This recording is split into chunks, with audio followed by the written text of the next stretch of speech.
안녕하세요. 말씀과 기도로 시작하는 수요일 아침입니다. 오늘의 말씀은 사도행전 2장 17절의 말씀입니다. 하나님이 말씀하시기를 말세에 내가 내 영을 모든 육체에 부어주리니 너희의 자녀들은 예언할 것이요 너희의 젊은이들은 환상을 보고 너희의 늙은이들은 꿈을 꾸리라. 아멘. 오늘의 말씀의 주제는 꿈꾸는 사람입니다. 청년의 본질은 비전에 있습니다. 사람은 나이를 먹는 것만으로 늙는 것이 아닙니다. 꿈을 이뤘을 때 비로소 늙는 것입니다. 세상 사람들이 야망을 품고 살아간다면 믿음의 사람은 믿음으로 꿈꾸며 살아가는 것입니다. 그러면 믿음으로 꿈꾸는 사람의 조건은 무엇입니까?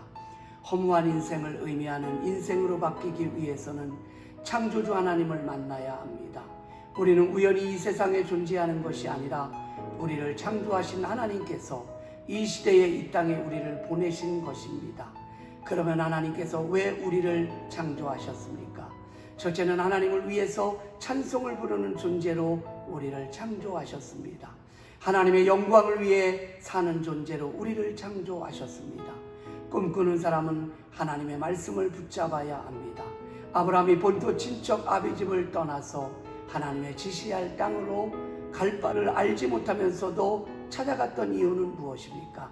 하나님의 약속의 말씀이 있었기 때문입니다. 그러나 그 약속이 이루어지기까지는 많은 시간이 걸렸습니다. 약속이 이루실 때는 하나님이 결정하십니다. 그래서 인내가 필요합니다. 꿈꾸는 사람은 하나님이 주신 비전과 사명을 완수해야 합니다. 하나님 없는 사람들의 최대 관심은 무엇입니까? 무엇을 먹을까, 무엇을 입을까 하는 세상의 근심입니다. 그러나 하나님께서 우리의 삶에 꼭 필요한 의식조보다 더 먼저 구해야 할 것이 있다는 것을 가르쳐 주셨습니다. 그것이 바로 하나님께서 우리에게 맡겨주신 비전이요 사명입니다. 내 기쁨, 내 만족이 아니라 하나님의 기쁨, 하나님의 영광을 위해 살라는 거룩한 소원을 품게 됩니다. 그것이 바로 믿음의 비전입니다. 왜 사는지를 아는 사람은 어떤 고난도 이겨낼 수 있습니다. 인생의 성패는 환경이나 타인이 결정하지 않고 자신의 사명과 비전이 결정합니다.